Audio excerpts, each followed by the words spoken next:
So this will be the probably last day with my 2004 Jeep Wrangler Rubicon. I've owned it for 10 years now. I've put about 110,000 miles on it, all under my own wrench.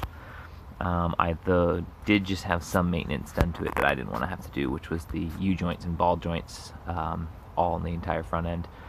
So I didn't do that, that's for sure. But I did the exhaust and a bunch of other modifications. So I'll do a quick walk around. Obviously I got the Dirty Dog 4x4, or I think Racing, I don't remember exactly their name. The dog cage to keep the dog in.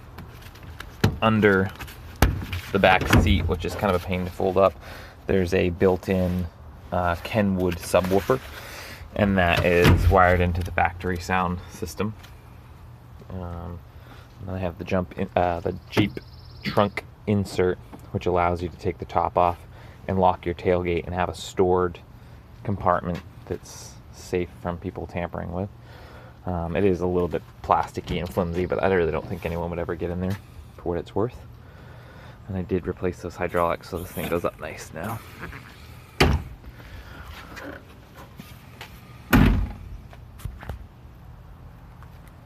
Moving around to the front here. Inside, done a couple little things that were additional. I built obviously the dog stand. I think I did a video about that.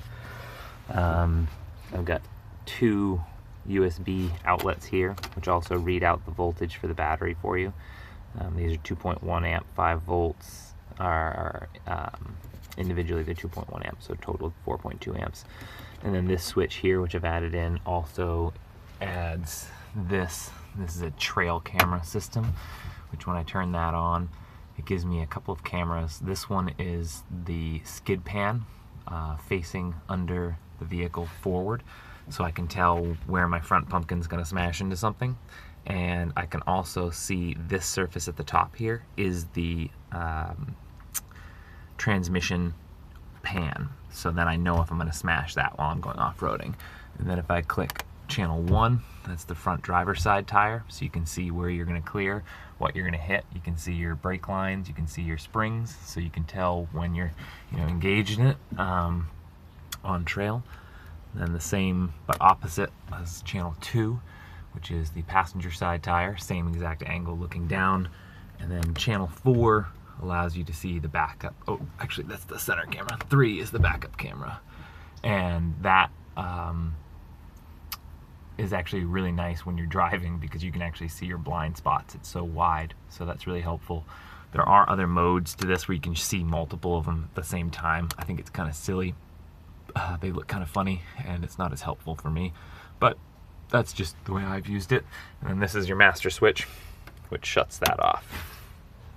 And then that goes to sleep. Behind the factory stereo, there's an input to allow you to use a disc changer in the trunk. They sell a module that you can plug into that to plug an auxiliary cord into, which I then found a marine grade Bluetooth, which is wired into it. So this is completely Bluetooth to any Bluetooth wireless device, goes into the factory stereo, so you can play your music on the mode channel. So you can pick your AM, FM, you can put a CD in that's disc, or you can hit mode and it will switch over to, it'll just say track 1, disc 1 the whole time, because it thinks it's using a disc changer in the trunk. So there's that. I think that's, for the most part, the entire of the interior on the passenger side that I can show you. I've taken out the carpeting so it can be washed out, which I just did with a hose. And you just pull out all the bung holes in the floor and let it all drain out. And then I've cut the fenders as well. These became really old and raggedy and rusty over time, so the flat fenders are much, I think, more aesthetic, and they're much more functional for larger tires. So I've got those on there. I've kept everything otherwise in the engine the same as factory. I did put on the Poison Spider louvered hood, which I then wired in these 2 12-volt 80-watt engine exhaust or radiator fans. I bolted those right into the hood. Those are thermostatically controlled by this unit here. This thing reads out the temperature in Celsius.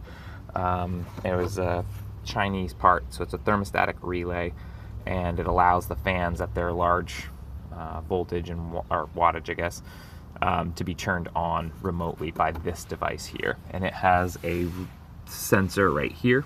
You'll notice there are two sensors. One shows the inside of the cab, what this temperature reading is, and this one here runs back here, and it allows the fans to turn on automatically so you can avoid heat soak. So when you turn the engine off in the summertime, the catalytic converters get hotter than they were while they were operating. So they escalate in their temperature, and because of the shape and design of the engine bay, the air can't get out. So it boils the ethanol and the fuel inside your fuel lines up here. And when you get those air pockets, you get vapor lock or heat soak, or there are a million different names for it. But that's the problem, and the symptoms are when you start it, it's much like a tractor. So this avoids that entirely. It's fused right here. Then I did install a set of remote locks for the vehicle. I've ripped the cables back and tucked them into the doors because I take the doors off too often, so the remote locks weren't that useful. I've also got the sound system in the trunk, and then the wireless camera system. So this is a remote fuse box that just runs over one lead to the battery, so it keeps it clean. Every cable in the vehicle is completely tucked into these factory looking cable holders. And then I've also run this to run a light in the rear of the vehicle. This is another large gauge. I think this is 10 or 12 gauge that I ran both positive and negative all the way down through the frame rails and into the rear, the tail of the vehicle, to run an auxiliary backup lighting system.